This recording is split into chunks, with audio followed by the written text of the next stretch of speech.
E vamos para as informações. Antes de mais nada, hoje, dia 15 de novembro, aniversário do nosso querido Flamengo, a instituição enorme, 129 anos, parabéns Flamengo. Eu sou rubro-negro desde criança, graças a Deus hoje eu tenho a oportunidade de trabalhar de uma maneira indireta com o Flamengo, eu dou notícias do Flamengo, eu vivo o dia a dia do Flamengo, clube que eu sempre amei, que eu frequentava a arquibancada, tive a oportunidade de entrevistar ídolos do Flamengo, então assim, eu sou muito grato a Deus e também a minha família por ter me apoiado nessa trajetória e obviamente hoje é dia do Flamengo, 129 anos, fica aqui o meu forte abraço a essa instituição maravilhosa que é enorme, é o maior clube do Brasil, a maior torcida do Brasil, então parabéns ao Flamengo pelo dia de hoje.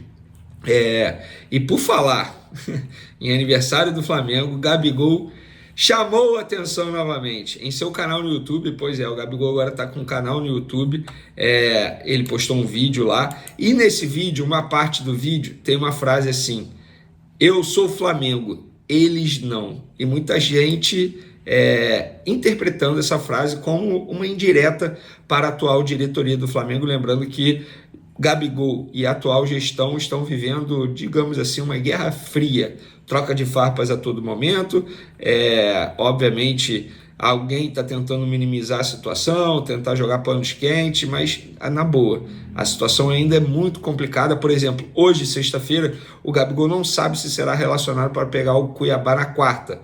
Os dirigentes podem até ter uma ideia, mas o Gabigol não foi comunicado dessa ideia. Falei com pessoas próximas ao Gabigol. O Gabigol ainda não sabe se será relacionado para o jogo de quarta-feira contra o Cuiabá. O jogador foi afastado pelo vice-presidente de futebol Marcos Braz, que alega que o jogador cometeu atos de indisciplina, mas ninguém fala que atos são esses. Já tentaram dizer que atos de indisciplina com o Felipe Luiz, mas o Felipe Luiz, no pronunciamento dele, deixou muito claro que o problema não foi com ele, foi uma decisão do Marcos Braz. E por falar em Gabigol, o Landim voltou a falar sobre Gabigol, dessa vez em uma entrevista a um podcast, o Flow. Inclusive o Gabigol, da última vez que falou sobre a diretoria, reclamou que ficava sabendo tudo através de entrevistas em podcast, que nada era falado para ele. E aí, durante essa entrevista, o Landim disse: não sei se é o Flamengo ou se é o Gabigol que não acredita nele mesmo. Se ele quer ficar no Flamengo e acredita na capacidade dele, porque ele não aceita esse 1 ano de contrato e depois continua. Eu vou ser bem sincero, Landim, esse contexto, essa narrativa de que a gente oferece 1 ano, é ele que não quer, beleza. Eu falo isso sempre, tá? É o Gabigol que não quer aceitar. Mas se põe no lugar dele, Landim. Você aceitaria se você fosse ele? Depois de você ter apertado a mão dele, ter apertado a mão do empresário dele, ter apertado a mão da família dele com acordo verbal? Inclusive, Landim, cumprir palavras não é o forte da sua gestão. A gente sabe que no futebol só vale depois que assina, mas palavra não está valendo muito nos últimos tempos, pelo menos a sua palavra, porque com o Rodinei foi a mesma coisa, com o Andrés Pereira foi a mesma coisa, com o Dorival Júnior foi a mesma coisa, e agora com o Gabigol. Isso são os 4 profissionais que falam, não é o Vene Casagrande falando. Então, até entendo essa narrativa, eu já falei isso, mas se a gente tiver um pouquinho de empatia, talvez você também não aceitasse, porque o Gabigol, ele se sentiu desprivilegiado, se sentiu, digamos assim, deixado de lado. Ele pode ter vários sentimentos ali, e ele botou tudo para fora naquela entrevista. E durante essa entrevista do Landim ao Flow, ele deu uma declaração polêmica envolvendo Jorge Jesus e o Flamengo de 2019. Abre aspas.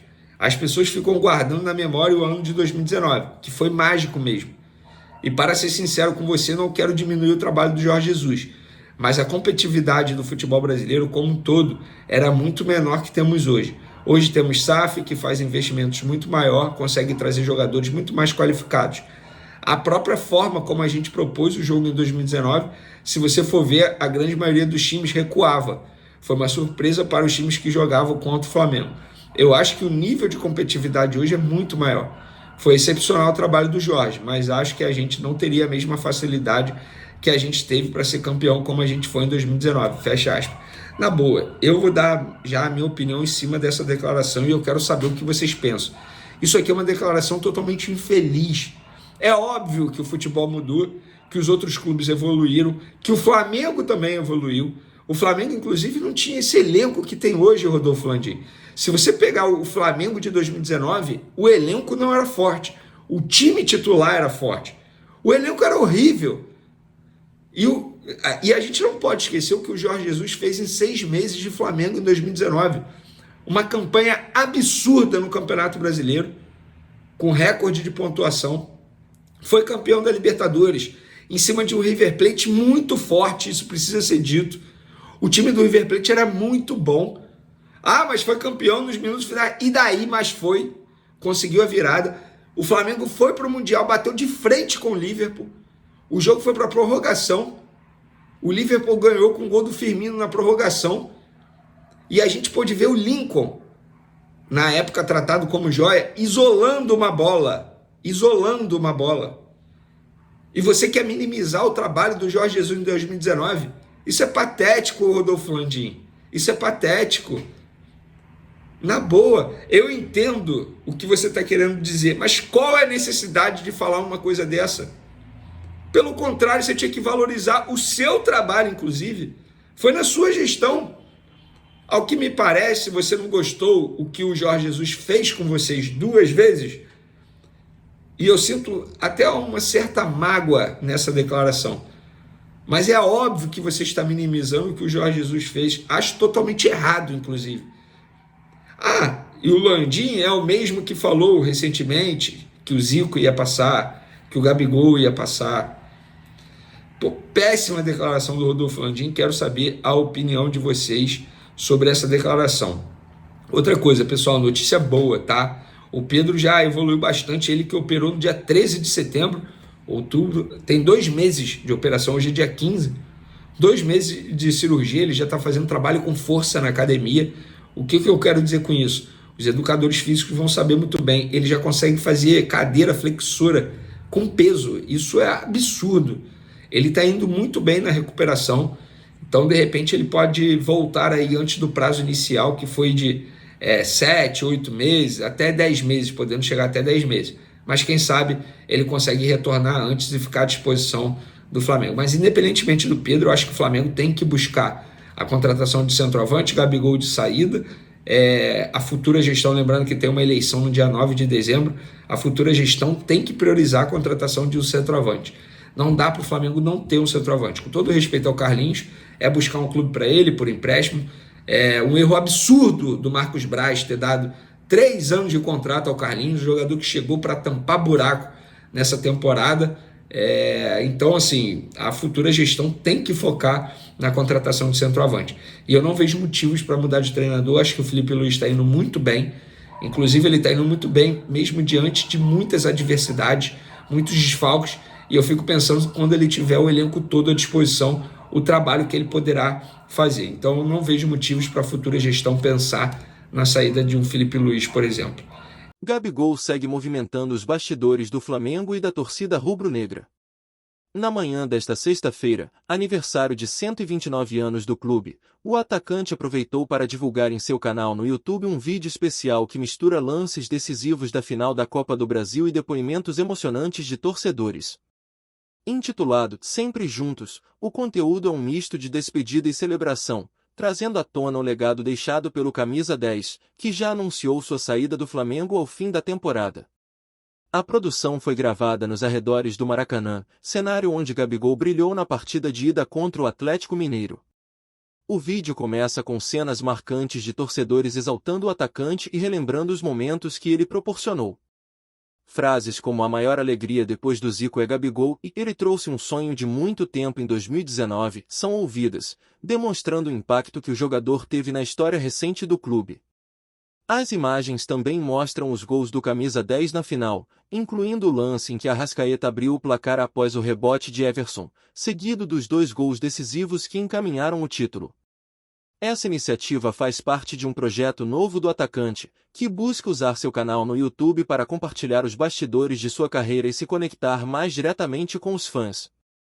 Curiosamente, o lançamento do canal coincidiu com o anúncio de sua saída, ainda no gramado da Arena MRV, logo após a conquista da Copa do Brasil. O primeiro vídeo, intitulado Até o Fim, já causou comoção ao ser embalado pelo clássico de Tim Maia, Me Dê Motivo. A letra da música, que fala de um rompimento inevitável, parece traduzir o sentimento de Gabigol diante do desgaste com a diretoria e sua decisão de encerrar o ciclo no Flamengo. Nos últimos dias, a relação entre o atacante e o clube passou por momentos turbulentos. Gabigol foi afastado da partida seguinte à final, decisão atribuída pela diretoria à necessidade de manter a harmonia do elenco. O técnico Felipe Luiz comentou o caso em coletiva, mas deixou claro que a questão está nas mãos do vice-presidente de futebol, Marcos Braz. Apesar disso, uma trégua parece estar em andamento, com ambas as partes buscando encerrar essa trajetória de forma respeitosa e sem prejuízos à história construída ao longo de 5 anos.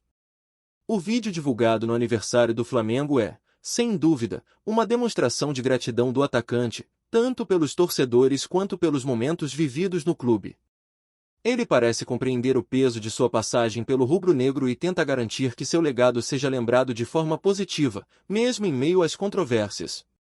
Enquanto o desfecho definitivo de sua saída ainda é incerto, a torcida já começa a se despedir de um dos maiores ídolos da era moderna do clube. A expectativa agora gira em torno da última rodada do Brasileirão, quando o Flamengo enfrentará o Vitória no Maracanã.